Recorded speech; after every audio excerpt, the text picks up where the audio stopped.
leaving town before an agreement has been reached. Let's get this done. Thank you.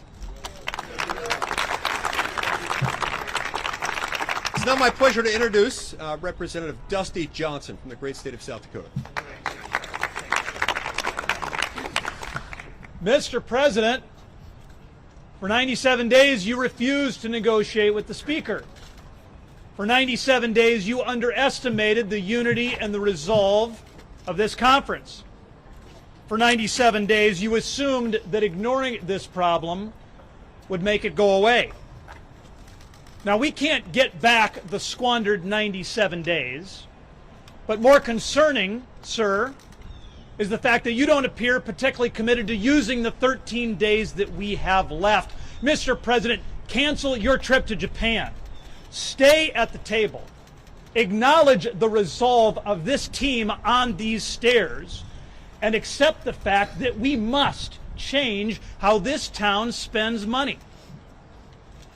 Inaction and intransigence will not wipe away $32 trillion in debt. Good grief, Mr. President. When is enough enough? Shame on anyone who refuses to act. Speaker McCarthy and this entire team have been responsible, reasonable, and sensible. Time is short, Mr. President. Let's get this done. With that, I'm happy to introduce a great legend from West Virginia, Chair Shelley Moore Capito. I should just sit down now that I'm a legend, but that goes against everything we do, right? It's great to be here with my House colleagues and my Senate colleagues. And I want to say, first of all, the gauntlet that Senator Schumer threw out to Speaker McCarthy when he said you can't have a plan, you won't get it done. Well, guess what? They got it done.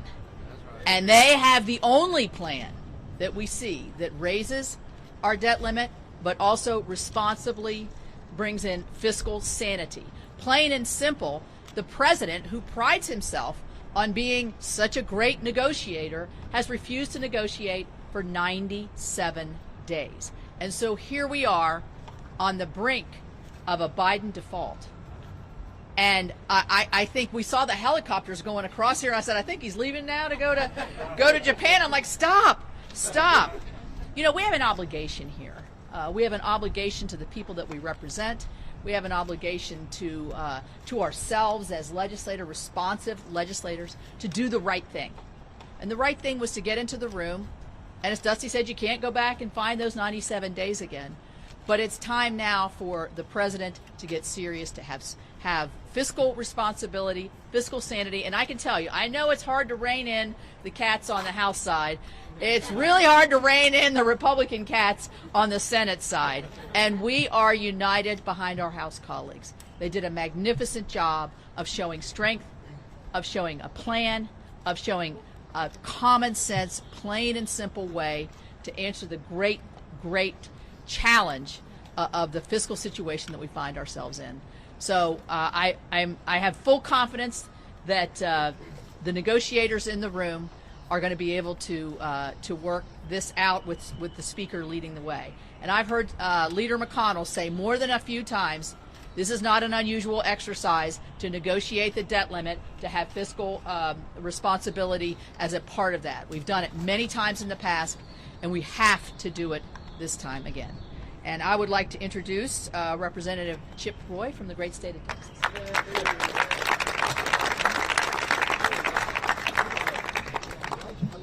So this is what the west side of the Capitol looks like. Mr. Speaker, thank you. Thank you to the senators who came over.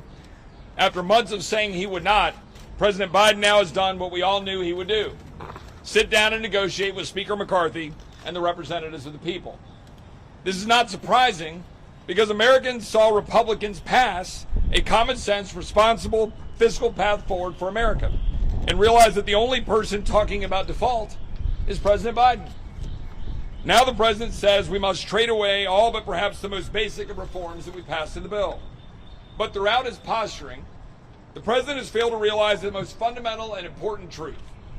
that the core of this debate is not whether the federal government will default on its debt. It won't. But whether we will continue to allow this nation to default on the American dream. The truth is, the dream is out of reach for too many Americans. And the biggest obstacle is the very government entrusted to protect it. So we gather here today on a bicameral basis to send a message to the president. This legislation is purposeful, not political. We stand for the hardworking American family unable to afford groceries, gas, housing, or health care because of inflation fueled by trillions of dollars in reckless spending. The plumber that never took out a student loan but is now being forced to pay for his neighbor's master's degree, or the veteran paying for a liberal arts major to get the same student loan benefits he earned by risking his life for his country. The nurse who wants to save lives without a federal bureaucrat saying she has to take a needle. The blue-collar workers watching their way of life sacrificed to the altar of climate fetish while billions of tax dollars, of corporate tax credits go to crony subsidies in the so-called Inflation Reduction Act. The rancher in Texas putting diesel in his truck but forced to subsidize a tech worker making six figures to buy a Tesla hundreds of miles away. Minority and poor taxpayers trying to make ends meet that an expanded IRS audits 3 to 5 times more than other Americans. We're standing up for the Americans who simply want their country back. And all they ask is that we stop recklessly spending money we do not have, racking up debt, weakening the dollar, driving up inflation, all to fund the very bureaucracy weaponized against their way of life, as we saw yesterday unfold regarding the FBI. We passed the Limit, Save, Grow Act to do just that, to shrink Washington and grow America. We did our job. Now it's time for the president to do his. Mr. Speaker.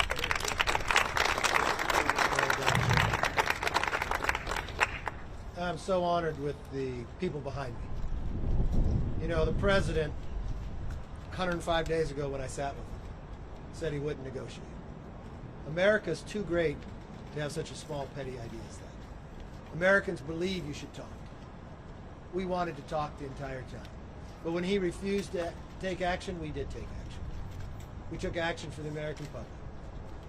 You know, I watched Elise come up here and talk. Her throat's a little sore. She's been talking a lot, but she's a new mom. It's her first Mother's Day. I don't know if you've ever met Sam, happiest guy you've ever seen. But you know what? When Sam was born, he was handed a bill for $94,000. $94,000 to every new child born in America. That's the legacy that's being left. But we decided enough is enough. We actually want to give them a future. Give them an opportunity. Give them the ability to go further than the generation before them. And this is the moment in time to make that stand. The only question is whether we have a Biden default or not is the president himself. We passed something reasonable and sensible. All we say is let's spend what we were spending 5 months ago. Let's save, and the money that we have appropriated that hasn't been spent for 2 months, let's bring it back to the hardworking taxpayer. Let's put some caps on what the future Congresses can spend. Let them spend more, but only grow by 1%. And let's unshackle what holds the greatness of this nation back to build. Let's cut the red tape to have that permitting reform. And you know what? Let's help those that need a challenge to take them from poverty to a job. We've known it works. We've seen it work before. Let's not settle for what we have today. Inflation, dependency on China, runaway spending. Let's know what America can be and let's achieve it. With that, let's take some questions. Yes, sir. Fiscal John with Nexstar. So while Republicans have proposed this plan to the president, you still have Democrats who are still trying to push certain different plans, federal spending. You're looking at things like FMLA. They're still trying to put that on the table. Is there still an avenue that Republicans would entertain those federal programs, or is that something that's completely off limits? Look, the way the founders created this government, which is so amazing, the House passes the bill, the Senate can pass a bill, and then we can go to conference. Unfortunately, the Senate under Schumer, the only thing I think they've passed, what I've noticed is March is Maine maple syrup. I don't know if they want that in the bill or not, but I would entertain that. There's nothing to go to conference with a Democrat idea. And the sad part, when I sit with the Democrats, their ideas are old. You know what they think? We should just tax more. But anyone who would look at what's going on, if you look at the 50-year average of what comes in from the taxpayer of America, normally we bring in 17% of our GDP. Right now we're bringing almost 20%. Do you know how many times in modern history that has ever happened? That much? Only 2 times. In 1944 and 2000. But if you look at how much this government is spending, on a 50-year average, we usually spend 21% of GDP. He's at 23.6 going to 25. It is not a revenue problem. It is a spending problem.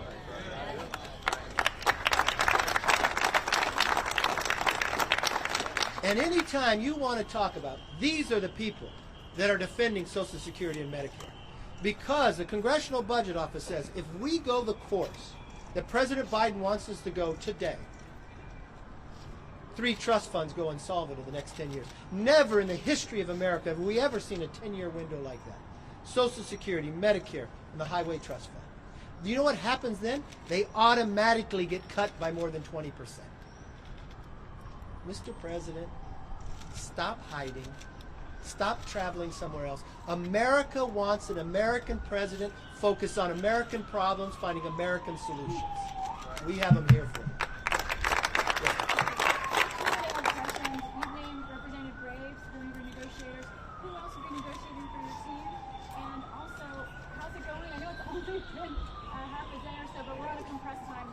Look, I go in the room as well, and my staff, and the president has put 2 people in there. If there's certain topics come in, I'll have certain other members come in and talk as well.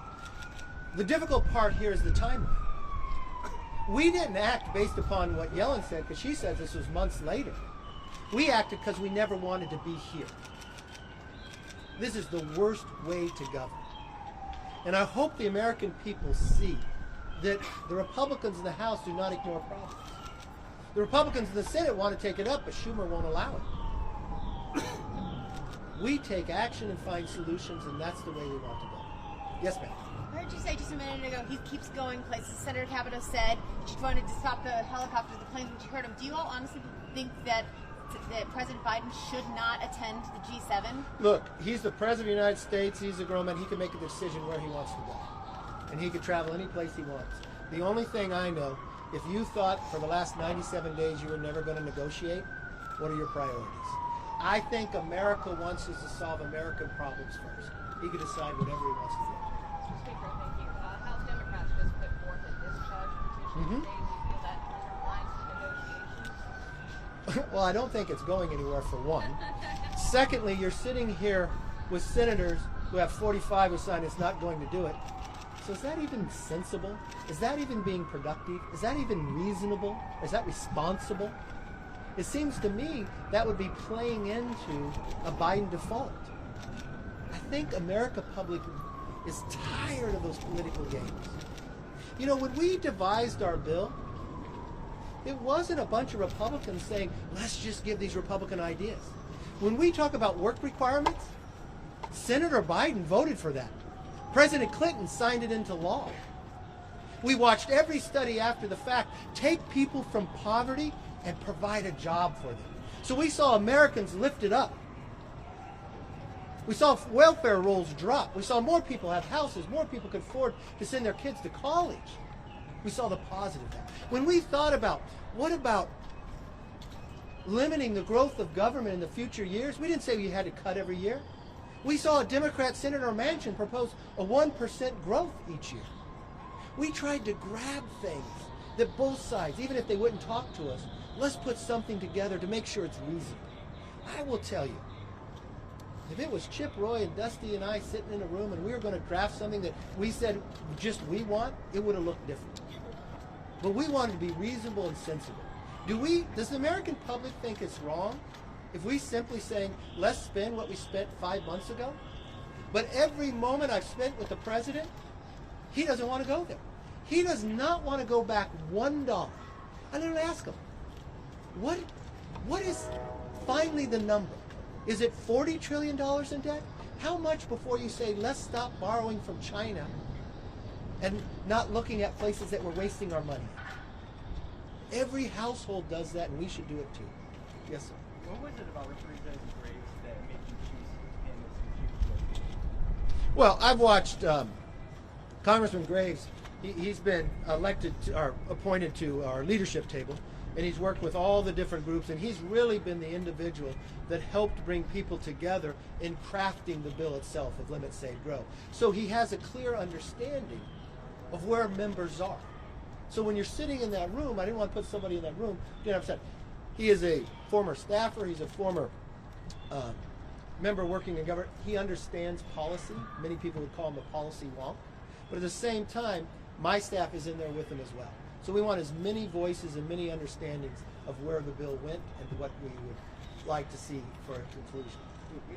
Will the congressman be able to make decisions in the room on your behalf? Yeah, we talk very frequently. I go in the room as well. So I think if the administration can make decisions with the president out there, we'll be okay. Yes, sir. What if there does end up being a deal between the White House and the Republicans, will the Senate first or the House first? Look, what happens now is, with Schumer and the president saying all along, I won't negotiate the debt ceiling, they have to be separate, you don't have the time to play those political games anymore.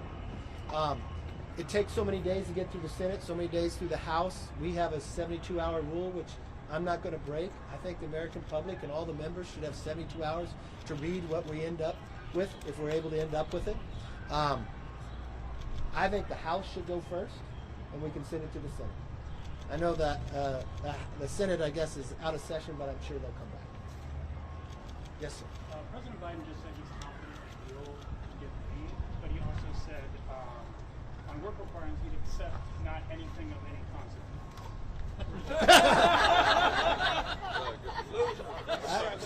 I don't understand anything that has consequence. This is a senator who voted for work requirements. Listen, I think when you're sitting in the room and you're listening to the American public, why wouldn't he want to help people get out of poverty? But listen to really what he's saying. So the decision he's making in his mind is, if he doesn't want to have something that has consequences, he wants to borrow more money from China to pay an able-bodied person who has no dependents, not even to look for a job, not even go to school for 20 hours. So you're going to ask little Sam to make that $94,000 higher because we're going to borrow from China for a person who could go get a job to not help him get one. So what you're going to have is a supply chain that doesn't work as well, more dependency on China, and making America in a weaker position. I think that's wrong. So I wish he was here that we could debate it even more. Yes, sir. Oh, you already asked me. Are you open to considering a tax increase on the No. wealthy in exchange? Did you listen? Were you here earlier? No, I'm not being a jerk. But have you read the CBO numbers or anything? Yes. Okay, so on a 50-year average, we normally bring in 17% of GDP. We're bringing in 20%. You know how many times in history we've done that? Twice. 1944 and 2000. So if we're bringing in normally 17, we're bringing in 20, that means we're bringing in more money at any time in American history. But what we're spending, for the last 21 years, we spent more money than we brought in. But instead of only spending 21% of GDP like we normally did for the last 50 years, when the Democrats came in, they spent $6 trillion. Now, I don't know if you're an economic major or whatever, but if you study Morton Freeman, he would tell you the only place that inflation is created is government. So that $6 trillion brought us inflation. So what did that do? Your money goes less. You have less money to spend. It doesn't go as far. We've had, of our 4 biggest bank failures in America, we had 3 of them in the last couple of months. Why? Because interest rates went up. Because the only way you curve inflation is you make interest rates higher than the inflation rate. So what does that do? That harms people from buying houses. That means you're paying more on your credit card. But that means every taxpayer is paying more because our debt. So we're going to pay more on interest. But he went all the way up to 23%. So we're spending more than we spent in 50 years, but we're bringing in more than we've been in 50 years. So I go back to your question. Having that knowledge now, would you raise that question again? Well, yeah, but would that be a way to get No. some of the provisions you No, very clear. You know what I told the president 105 days ago when I sat in the Oval Office? I have no preconceived notion of what we have to do in the debt ceiling except 2 things. We're not going to raise taxes, and we're not going to pass a clean debt ceiling. But we have to spend less than we spent the last year. So let's sit down and talk about that. But he decided, no, I shouldn't negotiate with somebody. I'm just going to do what I want to do, my way or the highway. That's not the way our government is designed to work. It's not the way business works. It's not the way your household works. And it's not going to work here either. Yes, ma'am. Mr. Speaker, at the beginning of the week, the White House came out sounding positive about progress being made. You ended up responding that you felt like you were very far apart. I'm curious if you can put now in terms of numbers, 10 having a deal, 1 talks falling apart. On that scale, how close are you now? Look, I don't know on a scale. I'm not going to scale you. But I'll tell you this. Earlier in the week, all the way through this, I just want to be honest with the American public. I went to Wall Street more than a month ago to warn them we're not meeting. It's a problem. I went to you day in and day out, and you made fun of me. You're saying, oh, you just want to have a meeting. No, I didn't want to be here at this moment, at this time. Then we passed our own bill. We never would have had a meeting had we not raised the debt ceiling ourselves. We put an idea of how to do it. The only thing I'm more optimistic about, he finally agreed to something that every other time we've been able to solve a problem has worked. The structure of negotiations. But now we're along such a short timeline, it makes it almost hard. But if there's one thing you know from me, I never give up. I have the grit, the perseverance, and we're going to get it done. Thank you all very much.